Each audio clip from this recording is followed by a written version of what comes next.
Hey Internet, this is Christina, the Amputee OT, and in this video I am going to be talking to you about my new foot, the Fillauer All Pro. Fillauer sent this foot to my prosthetist so that I could demo it, and after wearing it for a month I really liked it and really wanted it, and thankfully Fillauer donated it to me. What I really like about this foot is the vertical shock absorption.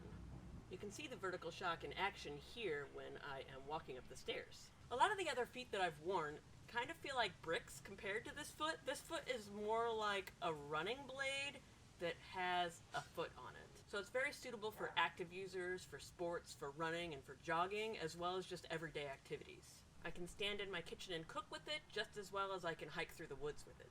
I personally think it's great, and I'm not going to go back to any other foot probably.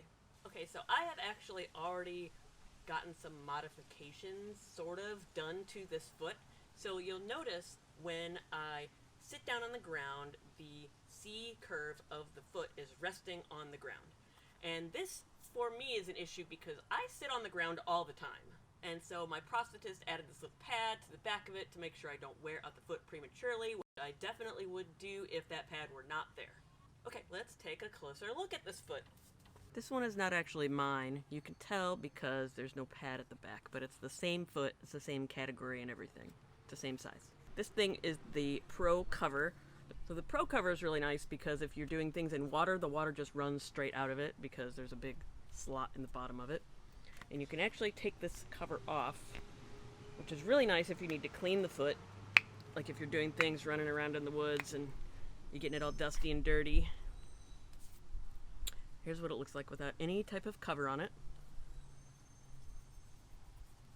So it's basically like a running blade with a heel. And the heel is secured via these screws, which are covered up by these protective covers here. You can see the foot is split from here all the way to the end. And that is what allows for the lateral and medial ground compliance. And there's a little shock absorber pad here. See it compressing when I press on it with my hands. Obviously it's going to compress a lot more when the full weight of me is on this. But you can also see if you look at the bottom, the split in the heel does not go all the way to the back. I'm guessing a lot of engineering went into this and there's a good reason why the split doesn't go all the way to the back.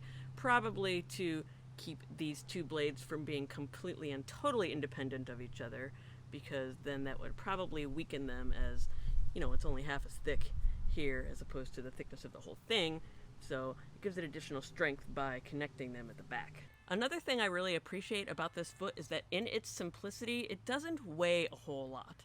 And I really appreciate that because I don't weigh a whole lot, and the lighter I can make my prosthetic leg, the better it is for me. And that is especially true for my foot because my foot is at the end of my leg, and when I'm walking, the less rotational weight I can have from the knee axis to the foot, the better. The lighter weight it makes my foot feel. Some prosthetist out there can probably correct me, but I don't feel like there is any benefit to having a foot that is heavier versus a foot that is lighter. So a heavier foot is always negative versus a lighter foot. This foot is 1 pound, 4.4 ounces. And this one, which is my other foot, is 1 pound, 12.6 ounces. Which is a significant difference on the end of my leg, let me tell you. This is my old foot, the Echelon. Comparing it to some of the other feet I've worn, we got the Pro Flex with Unity. It's 1 pound, 5.2 ounces. It's pretty similar. The Freedom Innovations Runway, which is a heel height adjustable foot. Oh, 1.4, it's about the same. Alright, so one issue that you might have with using the All Pro is that it is a pretty tall foot. They do make a shorter 6-inch version. The one that I have is the 8-inch version. You can get a 6-inch version of the All Pro, which is about the equivalent of the height of this one. And another thing you might notice is that there is no split toe for wearing sandals on the All Pro. They do not make a split toe cover, so if wearing sandals with a thong in between the toe is important to you, then you might want to consider that, although this technically has a thong in between, and I just moved it out of the way. See, this has a split toe for sandals. That one does. All of these do. This one does not. You can see here the pad that I have on the back of my All Pro to prevent the back of it from wearing out. Makes it look a little bit thicker, but it doesn't really add any weight to it. It's just like a lightweight, high-density foam.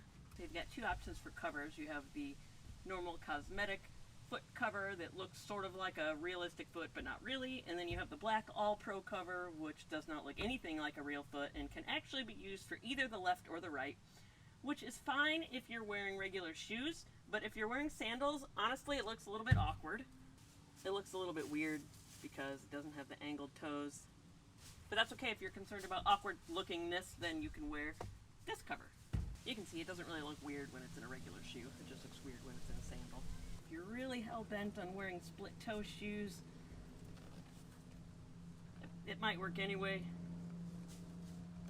It works for me. Added an extra strap to the back. Ooh, bouncy. That was fun. Bouncy, bouncy, bouncy, bouncy, bouncy.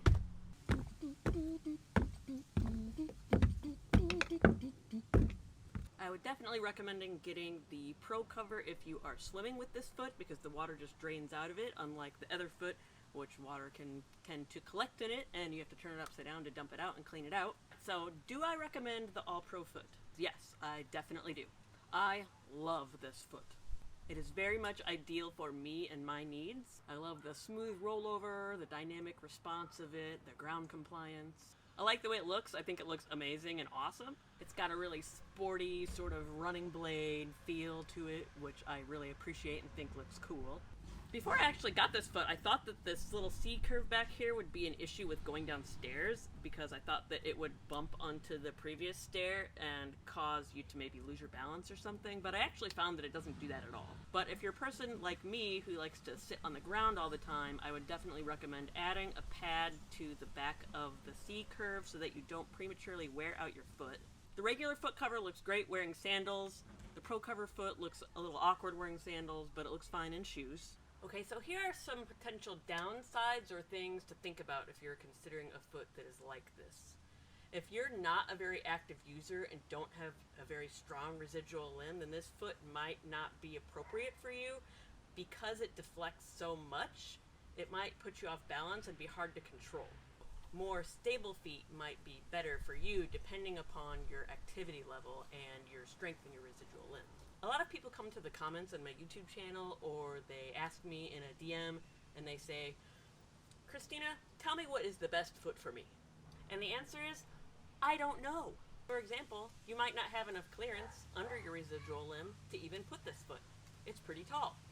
You might not have enough control of your residual limb and your prosthesis, and the foot might deflect out from under you, causing you to fall forward.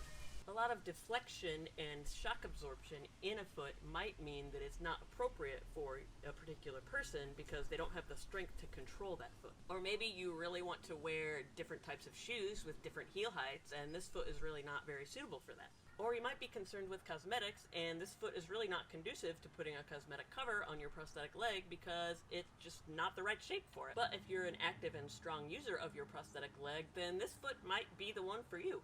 So for suitability for active sports in which you are changing direction a lot, like football or basketball, for example, this foot is absolutely great. Like on a scale of 0 to 10, I would put it at a 10. As far as cosmetics go, this is my personal opinion. I would put it at a 10 because I really like the way it looks and I think it looks awesome. But as far as the ability to be cosmetically covered and look realistic, I would put it at a 0 because you really can't cover that and make it look realistic at all. As far as dynamic response, compared to all the other feet I've had, I would definitely put it at a 10. For its suitability for active users, I would definitely give it a 10. And there's probably more ratings I could come up with, but I don't know, I'm kind of drawing a blank. Okay, that's all for now. Happy walking. See you later. Bye!